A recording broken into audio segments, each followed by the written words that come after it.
आदेश आदेश जय श्री राम। दोस्तों, स्वागत है आपका इस चैनल में आर्यन साधना केंद्र में।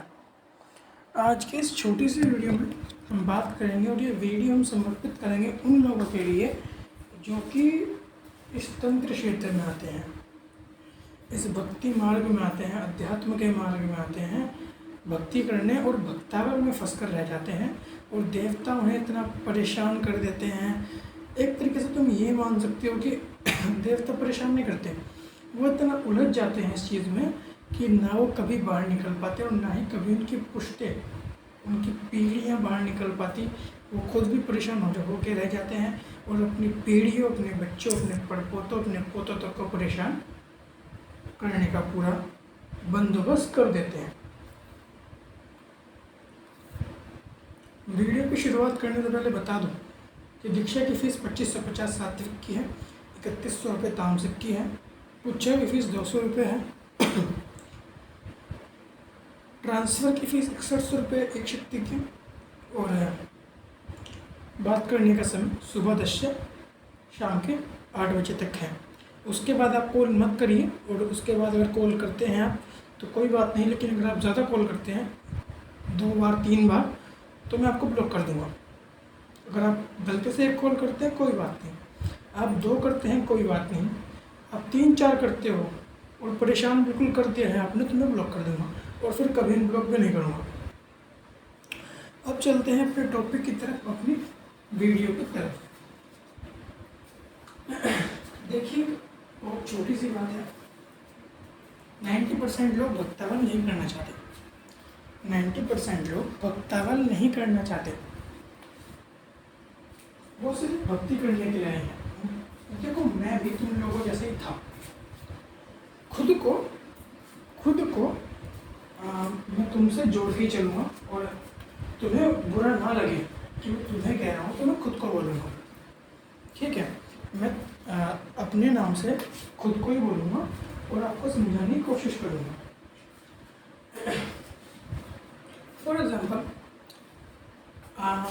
100 आदमी हैं, ठीक है, और ये लिटरली है, मैं पूरी दुनिया को नहीं गिनूँगा, मैं सिर्फ जो लोग मानते हैं भगवान में, जो लोग पूजा पाठ करते हैं, उन लोगों की एक गिनती लेके चलते हो 100 लोग, ठीक है।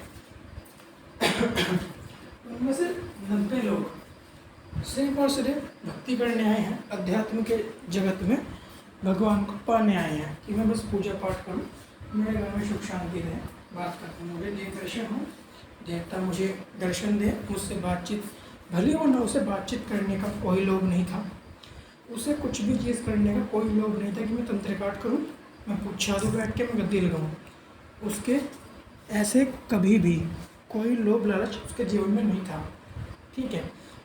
90% लोग क्या करते हैं, सबसे पहले हनुमान जी को पूछते हैं।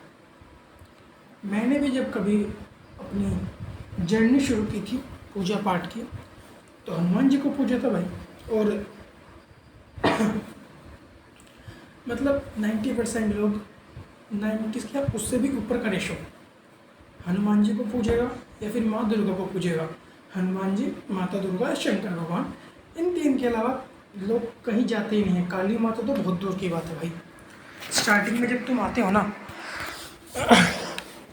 कोई भी नया आदमी भक्ति के क्षेत्र में आएगा, उसे नहीं पता कि कलवापोन कौन है, गोरखनाथ कौन है, उसे नहीं पता कि पुलाकी मशान कौन है, उसे नहीं पता कि अमरसिंह पौन कौन है, हुक्के की सेवा क्या होती है, खाट की सेवा क्या होती है, जल की सेवा क्या होती है, उसे नहीं पता कि धुने तापने क्या होते हैं, उसे नहीं पता भाई कि किन्नर साधना भी होती है, गंधर्व साधना, यक्ष साधना, यक्षिणी साधना, प्रेत साधना, पिशाच साधना, उसे नहीं पता ये सब क्या होता है। उसे नहीं पता कि कोई 5 बावड़ी भाई के नाम के भी देवता हैं, उसे नहीं पता कि माता काली के इतने रूप हैं, माता मरघट की काल का भी रूप है, खैदराबाद वाली काली भी रूप है, दिल्ली वाली काल का भी रूप है। उसे नहीं पता भाई कि मरी हुई औरतें मशानी रूप में लोग पूजते हैं, उसे शमशान के बारे में नहीं पता।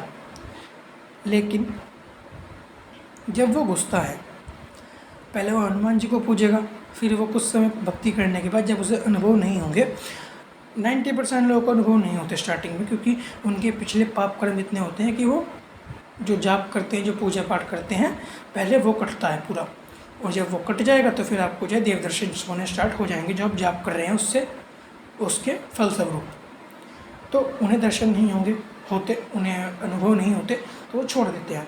फिर अब जब भक्ति करते हैं तो फिर अंदर एक कीड़ा हो जाता है कि हाँ पूरी उम्र तो करनी है। फिर आप एक दिन के लिए छोड़ सकते हो, एक हफ्ते के लिए, एक महीने के लिए, उससे ज़्यादा आपकी क्षमता नहीं है कि आप भगवान को छोड़ दो। आप दोबारा भगवान को पकड़ोगे ही पकड़ोगे क्योंकि भगवान ने आपको चुना है अपनी भक्ति करने के लिए, आपने भगवान को नहीं चुना। फिर से आप उसी क्षेत्र में जाओगे, उसी देवता को आप पकड़ोगे, फिर आपका कुछ नहीं होगा, फिर आप देवता चेंज करोगे। आप देवता एकदम चेंज नहीं करते। फॉर एग्ज़ाम्पल, आपने हनुमान जी कुछ वीडियोस देखी, आपको वीडियोस अच्छी लगी, उसके नीचे और शक्तियाँ आ रही हैं कि माता काली की साधना कर लो किस दिन की, तो आप जो है माता काली पे चले जाओगे कि हाँ भाई मैं माता काली की सेवा कर लेता हूँ और साथ में हनुमान जी की भी कर लूँगा। अब कुछ समय बाद क्या होगा, पहले तुम हनुमान जी की सेवा ज़्यादा करते थे और काली माता की कम करते थे। कुछ समय बाद तुम काली माता की बढ़ा दोगे और हनुमान जी की तुम्हारी बिल्कुल ना के बराबर रह जाएगी। ठीक है, देवता ऐसे चेंज होते हैं, जो कि इंसान मानव करता है, वो ऐसा ही करता है, एकदम नहीं छोड़ता, वो धीरे धीरे छोड़ता है। उसके बाद माता काली का बंगाली मंत्र, माता काली के शाबर मंत्र, माता काली के वैदिक मंत्र, अढ़ैया शाबर मंत्र, पता नहीं कितने फलाना ढिमकाना वो जप लेगा। अब शक्तियाँ हो गई, ठीक है, उसे नहीं पता कि मेरे पर शक्ति आ चुकी है, उसे नहीं पता, वो फिर देवता चेंज करेगा। फिर वो ऐसे जाता जाता जाता जाता गलता गलता गलता इतने नीचे चला जाएगा, मतलब वो उच्च कोटि के देवताओं से शुरू करके नीच कोटि के देवताओं में प्रवेश कर जाता है। भूलवश मान लो, या तो भटकाववश मान लो, या फिर कुछ लालच है, कुछ लोभ है, उसके रिगार्डिंग मान लो, वो तो आपकी मर्ज़ी है। लेकिन इंसान जो है ना, पूजा पाठ एक्चुअल में देवता ही करता है स्टार्टिंग में। हर एक आदमी, कोई भी आदमी एकदम से कलवापोन को नहीं पूछता, भैरव को नहीं पूछता, ठीक है, शमशान भैरव, शमशान काली को नहीं पूछता, उन्हें पता ही नहीं है कि वो कौन है।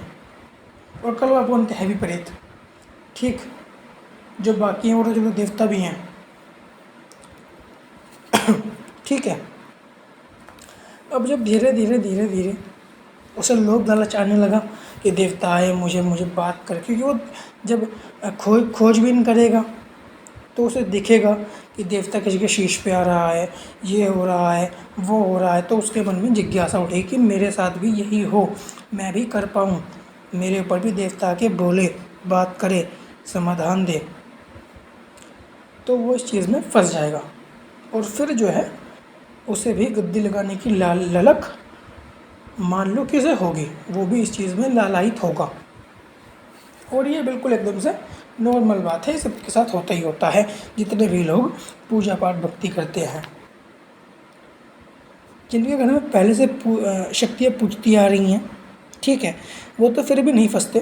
पर जो लोग नए नए होते हैं जिनके घर में सिंपल पूजा पाठ होती है, वो ही इस चीज़ में फंसते हैं। अब कहाँ तो वो गुड़ चना दे रहे थे, फिर कहाँ वो दारू पे आएंगे, सिगरेट पे आएंगे, हुक्के पे आएंगे, ठीक है, फिर कहाँ वो उसके बाद और नीचे गिरेंगे, बलि पे आएंगे, बकरे की, सूअर की, कलेजा, ठीक है। क्योंकि एक अच्छा गुरु मिलना स्टार्टिंग में तो बिल्कुल ना कि मतलब बिल्कुल मार, अगर तुम्हारी किस्मत ऊपर वाले ने अच्छी लिखी है तो मिल जाएगा, वरना बिल्कुल आज के जगत में, यूट्यूब के ज़माने में तो बिल्कुल ना के बराबर ही अच्छे गुरु हैं, ठीक है। अब तुमने मशानी पूज ली, कहाँ तुम हनुमान जी को पूज रहे थे, तुम इस जगत में आए थे देवता पाने, तुमने पा लिए प्रेत। मशानी तुमने पूज ली मशान तुमने पूज लिया, ठीक है, और संत फ़कीर तुमने पूज लिए, पीर पैगंबर तुमने पूज लिए, वीर बेताल तुमने पूज लिए, सिद्धि ट्रांसफ़र के चक्करों में तुम फंस गए एक एक दिन वाली में, ठीक है। ट्रांसफ़र हम भी करते हैं, पर हमारा ट्रांसफ़र 3 महीने का होता है और उसमें बाकायदा पक्की सेवा लगाई जाती है, तब जाके हम ट्रांसफ़र करते हैं। एक दिन में कोई ट्रांसफ़र वाली चूतियापन नहीं करते भाई हम।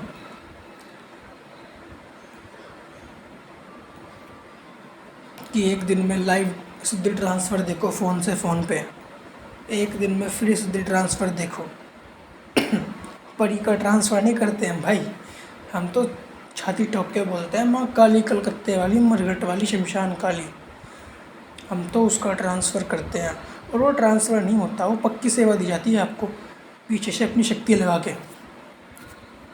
ठीक है, आपके अंदर अंश विराजमान करके उसकी पक्की सेवा करवा के आपको अपने पास बुला के सवारी खोल के वचन लेके जब जाके हम शक्ति देते हैं। ये वाला ड्रामा नहीं करते कि तुम हमारे अकाउंट में 51,000 डाल दो, 1 लाख डाल दो, 31,000 हवन के और 31,000 ट्रांसफ़र के, 61,000 डाल दो और जो है फिर तुम वीर बेताल लो, तुम जो है मशान लो, मशानी लो। अरे तुम्हें शर्म आनी चाहिए, तुम ट्रांसफ़र पे कितने घटिया चीज़ों कर रहे हो। और एक्चुअली तुम्हारी औकात भी यही है, तुम्हारे बस का भी नहीं है कि तुम ट्रांसफ़र कर सको बड़ी शक्तियों का। तुम्हारी औकात भी वीर बेताल, बेताल भैरव जैसी ही है। तुम्हारी औकात भी मशान और मशानियों में ही है। तुम्हारी औकात ही नहीं कि तुम भैरव, महाकाल भैरव और काल भैरव की सेवा लगवा सको। अगर तुम एक्चुअल में भगत होते ना तो उसे बोलते कि भाई हमें 51,000 मत दे, हमें तो बस 5100 दे दे, हम तो ये वो सेवा देंगे जिससे एक्चुअल में तू भगत बन पाएगा। पर नहीं, वो लोग लेते हैं 51,000, 1 लाख, 2 लाख, 3 लाख,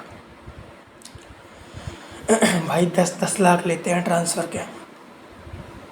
और फिर तुम्हें देते हैं मशानियाँ, मशान, वीर बेताल, अघोर बेताल, बेताल भैरव, पता नहीं कौन कौन से नाम हैं जो संसार में ना किसी ग्रंथ में ना कहीं है।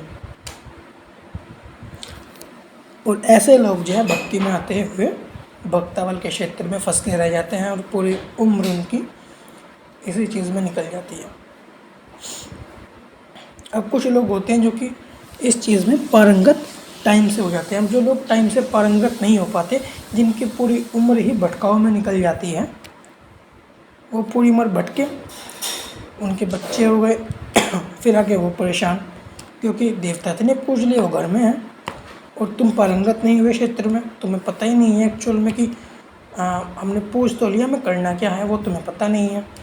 घर में देवता गले पड़े हैं, बावरी भी घर में है, कलवापोन भी घर में है, माता काली भी घर में है, हनुमान जी भी घर में है। ठीक, सब कुछ घर में घुसा लिया, तुम तो परेशान ही होंगे। आगे तुम्हारी पीढ़ियाँ परेशान, तुम्हारे बच्चे, तुम्हारे पोते पड़पोते परेशान, लेके फिरते रहो। एक ही चीज़ बोलूँगा भाई, तंत्र से कभी मुक्ति नहीं होती। लोग बोलते हैं कि तंत्र में बहुत सारे विधान हैं मुक्ति के। भाई तुम बलि दे के सोच रहे हो तुम्हारी मुक्ति होगी, तुम्हें अकल है? तुम वो कर क्या रहे हो? तुम किसी जानवर की बलि देने के बाद, अहिंसा करने के बाद सोच रहे कि तुम्हारी भगवान मुक्ति कर देगा? वाह रे मानव वाह। दारू के हवन करके, हवन में मुर्गे की बलि, कलेजी दे के लोग मशान ट्रांसफ़र कर रहे हैं। ठीक है, उसमें जो है दिला रहे हैं कलेजे की, बकरे की कलेजी, और दारू दिलवा रहे हैं। तुम्हें शर्म आनी चाहिए। यज्ञ इतनी सात्विक प्रक्रिया यज्ञ हवन में तुम दारू का प्रयोग करवा रहे हो, तुम्हें शर्म आनी चाहिए। ठीक है ना। सबसे बड़े अघोरी इस पूरे संसार में कीनाराम जी हैं, और उनके बाद हम मानते हैं कि मनसाराम और गंगाराम सबसे बेस्ट तंत्र के महारथी। उनसे ऊपर तुम्हारी क्या औकात, मेरी क्या औकात, संसार में किसी की औकात नहीं कि तंत्र में उनसे ऊपर कोई चला जाए। शमशान में बैठ के तुम्हारा मूत निकल जाए, शमशान के महारथी हैं वो। उनकी तो नहीं मुक्ति हुई तंत्र में, तुम्हारी कैसे होगी भाई? मुझे भी समझा दो। एक ही विनती करना चाहूँगा, अगर आप लोग भक्ति करने आए हैं मत पड़ो चक्रों में इनके गुरु के, भक्ति करो, बात ख़त्म। और अगर तुम भक्तावल करने आए हो तो बिल्कुल तुम चक्कर में फंसो, फिर तुम भक्तावल के लिए फिरो। पर ये नहीं कि तुम आए भक्ति करने हो और तुम पड़ भक्तावल में गए। बाबू, ना भक्ति के रहोगे ना भक्तावल के रहोगे। ये एक ऐसी आग है, अगर तुम नहीं समझ पाई ना उसको तो तुम्हें जला देगी। और अगर तुमने समझ लिया तो फिर संसार को तुम जला दोगे। ठीक, मतलब जो तुम्हारे दुश्मन है वो तुमसे जलेंगे ही भाई कि तुम तरक्की पे हो। लेकिन अगर समझ गए तो, अगर ना समझ पाए तो फिर भाई फिर तो रब मालिक है तुम्हारा। तो अगर भक्ति करने आए हो तो तंत्र में मत पढ़ो, सिंपल भक्ति करो। हनुमान जी पूजनीय हैं, गणेश जी पूजनीय हैं, माँ आदिशक्ति पराशक्ति पूजनीय है, त्रिदेव पूजनीय है, सिर्फ वो पूजो। मत पढ़ो काली महाकाली मरघट वाली के चक्कर में। फिर मत पढ़ो मशानियों के चक्कर में भाई कि तुमने मदनदन भी पूज ली, तुमने चौगानन भी पूज ली। भाई मत करो, फंसोगे, ना निकल पाओगे, ना कोई निकाल पाएगा। तो बस इतनी ही विनती है। भक्तावल और भक्ति अलग अलग चीज़ें हैं। भगत बनना है या भक्त बनना है, दोनों में डिफरेंस है। ठीक है, भक्ति करने है तो भक्ति करो, भक्तावल करना है तो भक्तावल करो। ठीक है, जय श्री राम। अलख निरंजन अलख आदेश।